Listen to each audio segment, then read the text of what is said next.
There are many tutorials online already for some of the apps that we're going to be featuring, but very few of those videos come from a deep understanding of how we as online music teachers will be using them and the specific challenges that we face every day trying to integrate them into our lessons. Once you start using software to enhance and expand your online lessons, it's easy to get lost. It's easy for the tech itself to become the focus. And that's not the purpose of our tech. The purpose is to fade into the background so that you can connect with your student on a deeper, more human level. And lots of teachers are using the software that we're going to be talking about, but in a completely ineffective way, in my opinion, because they're getting lost in the technology, or worse yet, they're actually impacting their students in a negative way.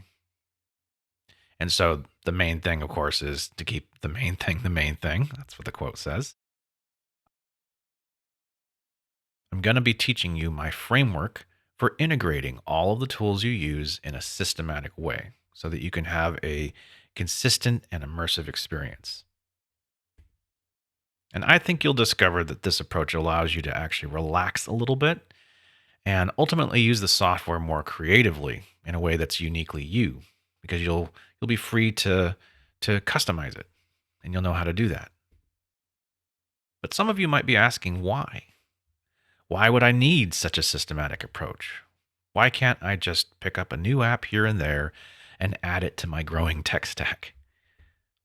To answer that question, I think we first need to take a step back, way back, and look at the bigger picture. Let's get some perspective on not only what's happening right in front of us, but all around us and in the background during every lesson.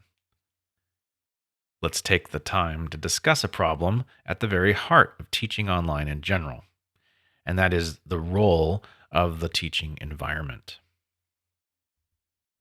Everything that you do in the teaching environment is that bigger picture, and we're going to look at that.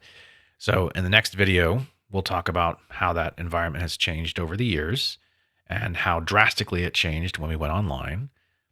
And you might be surprised to find out that there's some changes that really were just reversions.